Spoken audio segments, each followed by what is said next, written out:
vamos falar hoje sobre as mães de filhos ou filhas com TEA, transtorno do espectro autista. Veja os dados sobre o autismo no Brasil.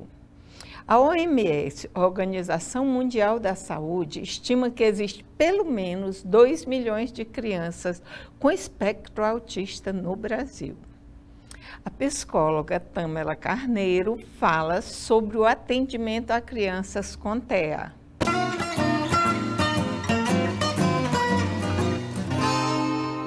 Tâmela, você é psicóloga e trabalha com crianças autistas. Como é que começou o seu interesse pelas crianças autistas? Na minha graduação mesmo, já trabalhava com crianças autistas, né? E eu sempre tive esse amor com as crianças, vendo o desenvolvimento delas.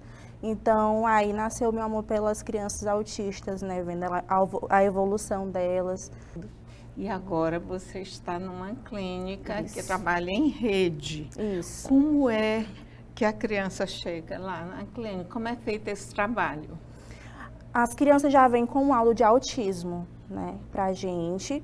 E aí as mãezinhas vêm, já vêm com laudo, já vai explicando, ó, já tem um laudo, né? O neuro já entrega lá o laudo. A partir dos 3 aninhos de idade, a criança já pode receber o laudo de autismo.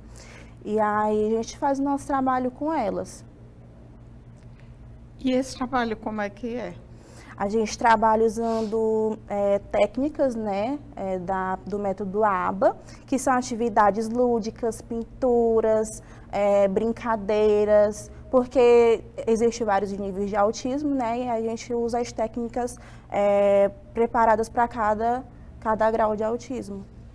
Aí, fala aí dos níveis. É 1, 2 e 3, né? Existe 3 tipos de graus de autismo, que é o nível 1, né, que ele não precisa de tanto suporte, né? Ele não apresenta tantos sintomas como agressividade, mas sente, assim, razoavelmente, mas não como o nível 2 e o 3, né? Não precisa de tanto suporte dos pais, nem da escola.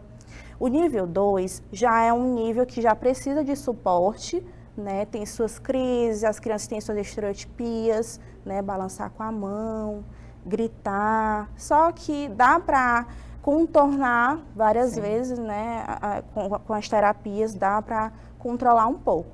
Já o nível 3 é um nível de agressividade maior, que a criança, a gente pode trabalhar, colocar as técnicas, trabalhar, mas tem que trabalhar muito. Na escola tem que ter acompanhamento, né, e com as mães também, tem que trabalhar com as mães. E nós vamos falar sobre as mães atípicas, Isso. mães com filhos que têm o transtorno do espectro autista. Isso.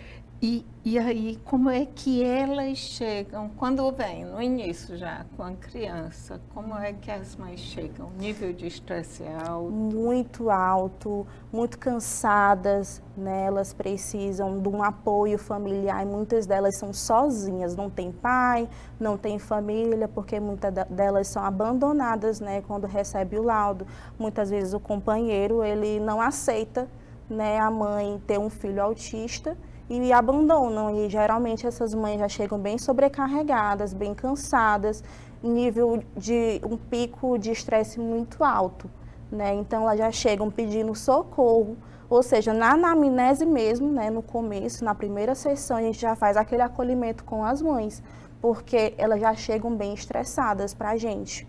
Então, por mais que tenha toda aquela ajuda multidisciplinar, com fono, psicólogo, nutricionista, mas em casa já é outro contexto, né? Que elas estão sozinhas e é bem cansativo para elas. Porque precisa dar continuidade. Precisa dar continuidade sempre. Em casa. Em casa. E na escola também. E lá na clínica, o atendimento é continuado? É continuado, né? De 6 em 6 meses, a gente entrega um relatório para as mães, quando elas solicitam para a gente, para levar para o neuro, né? Porque é o neuro que dá o laudo mesmo de autismo. A gente faz lá tudo que a gente trabalhou com a criança, todas as técnicas que a gente trabalhou com as crianças, a evolução. E aí essas mães retornam para a gente com o laudo para a gente. E aí de 6 em 6 meses a gente tem que estar tendo esse acompanhamento com o neuro. Que tipo de apoio vocês orientam para para as mães, vocês fazem reunião com elas? Sim. Elas têm grupo? Sim, a gente sempre chama toda a equipe multidisciplinar, né, que trabalha com essa criança. A gente senta essa mãezinha, conversa, mãezinha, está precisando de alguma coisa? Vamos conversar sobre essa criança, né? Então, a gente tem todo esse acolhimento com essa mãezinha para ensinar, né, todas as técnicas que ela tem que trabalhar com essa criança em casa. Fala aí quando chega, geralmente, a negação da mãe em relação ao que está acontecendo com a criança ou não, dos pais? Sempre no começo, quando a criança recebe o laudo de autismo, é um choque para a mãe e para o pai, né? Sempre um choque, elas nunca estão preparadas. Geralmente, quando a gente vai fazer o relatório, elas ficam, mãezinha, doutora, como é que tá?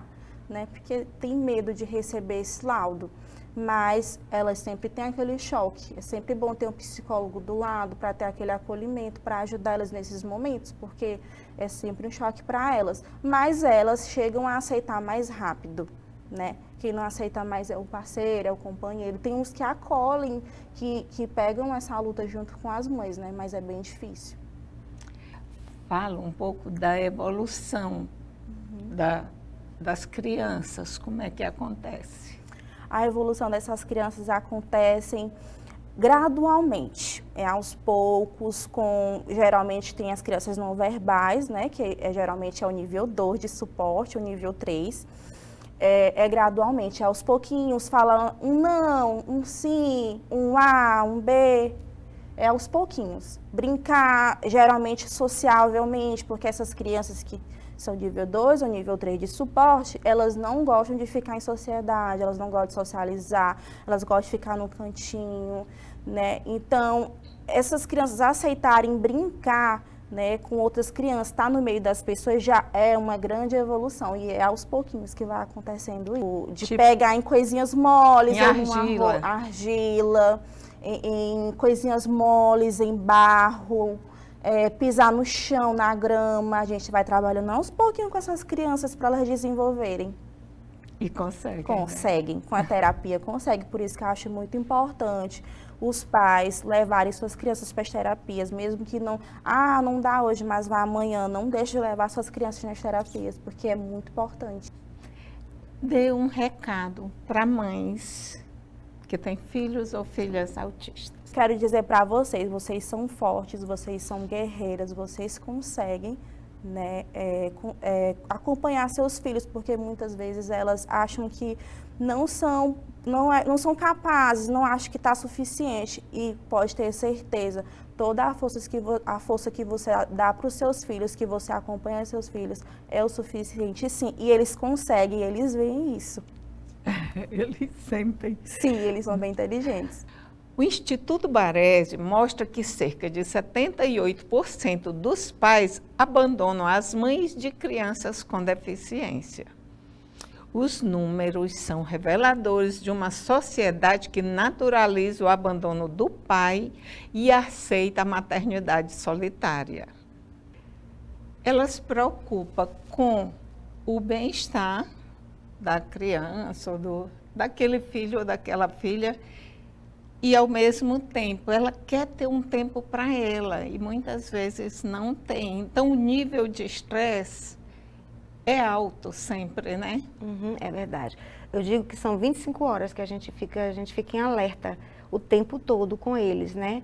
Então, é muito desgastante, é muito cansativo, se desprender tanta energia assim.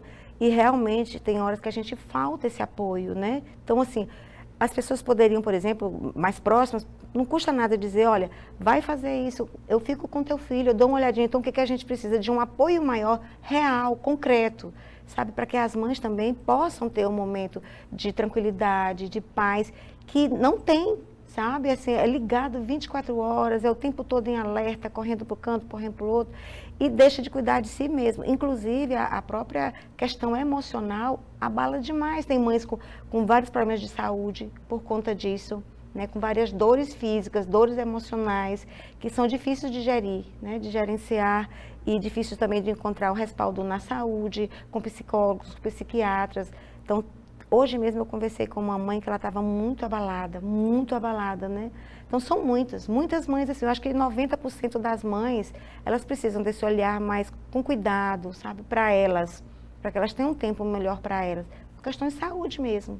Então a gente tem essas palestras lá, tem várias faculdades que fazem parcerias com a gente, principalmente do curso de psicologia, e a gente disponibiliza essas conversas com as mães, né? Mas a AMA ainda é muito carente de psicólogos. A gente tem uns psicólogos lá, mas infelizmente atendem mais aos assistidos, que a gente chama, né? São os alunos, mas é uma carência muito grande de acompanhar a própria família. Tem casos assim de verdadeiros absurdos que a gente tem que correr para socorrer.